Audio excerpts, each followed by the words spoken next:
Hello दोस्तों। इंसान वही बनता है जिसे वो पूरे दिल से चाहता है। आपकी असली पहचान आपके चाह से बनती है।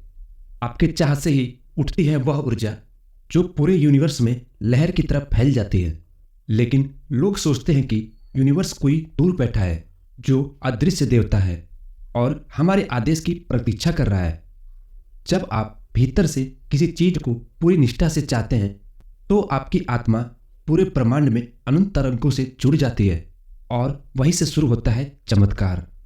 लेकिन शुरुआत आसान नहीं होता। हर अधूरी चाह, हर बिखरी सोच आपकी ऊर्जा को खोखला कर देता है। याद रखिए दोस्तों, यूनिवर्स चाह की शोर नहीं सुनता, बस उसकी गहराई सुनता है। अगर आपकी चाह लालच, छल या अस्थिरता से भरी है तो उसकी ऊर्जा भी टूटी हुई और अधूरी होगी।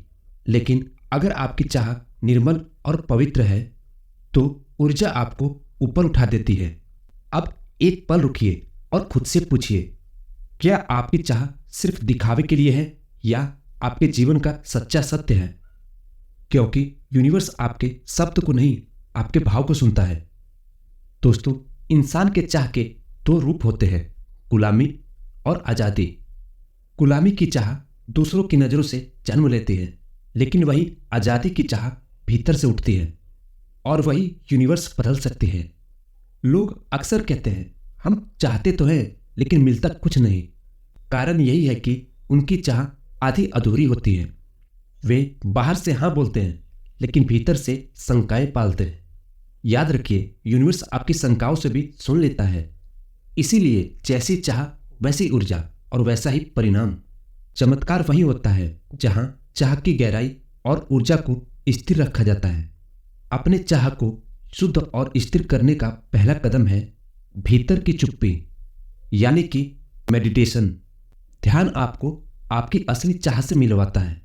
वही चाह जो बेचैन भी करती है और ऊंचाई भी देती है। लेकिन यह रहा आसान नहीं। शुद्ध चाह आपको आसमान नहीं देती, वह आपको आग में तपाती है। याद रखिए, यूनिवर्स आराम करने वाले लोगों को नहीं, तपे हुए लोगों को जवाब देता है। अगर आपकी चाह पत्थर जैसी अटल है तब आपकी ऊर्जा विस्फोट करती है और असंभव को संभव बना देती है। लेकिन अगर चाह रोज बदलती है तो यूनिवर्स भ्रमित हो जाता है। यूनिवर्स का नियम साफ है, वह आधे अधूरे लोग को कभी जवाब नहीं देता। या तो पूरा कर देगा या कुछ नहीं। तो अब सवाल आपसे है, क्या आप अपनी चाह को इतना शुद्ध स्थिर बना सकते हैं कि उसमें कोई छलाव, कोई लालच ना हो? अगर हां, तो ब्रह्मांड आपका साथी है। एक बात याद रखिए, बाहर की परिस्थितियां आपकी ऊर्जा को कम करती हैं। पहले अपने भीतर बदले, फिर बाहर बदल जाएगा। यूनिवर्स सिर्फ आपकी चाह की गहराई को सुनता है। समाज क्या सोचता है उसे कोई फर्क नहीं पड़ता। तो तय कीजिए आपकी चाह कैसी होगी, क्योंकि जैसी चाह वैसी ऊर्जा और वैसा ही आपका जीवन। दोस्तों, अगर यह संदेश आपके हृदय को छू गया हो तो लाइक, कमेंट और शेयर कीजिए। और कमेंट में लिखिए, मेरी चाह शुद्ध है और मेरा ब्रह्मांड मेरा साथी है, ताकि यह ऊर्जा और भी दूर तक फैल जाए।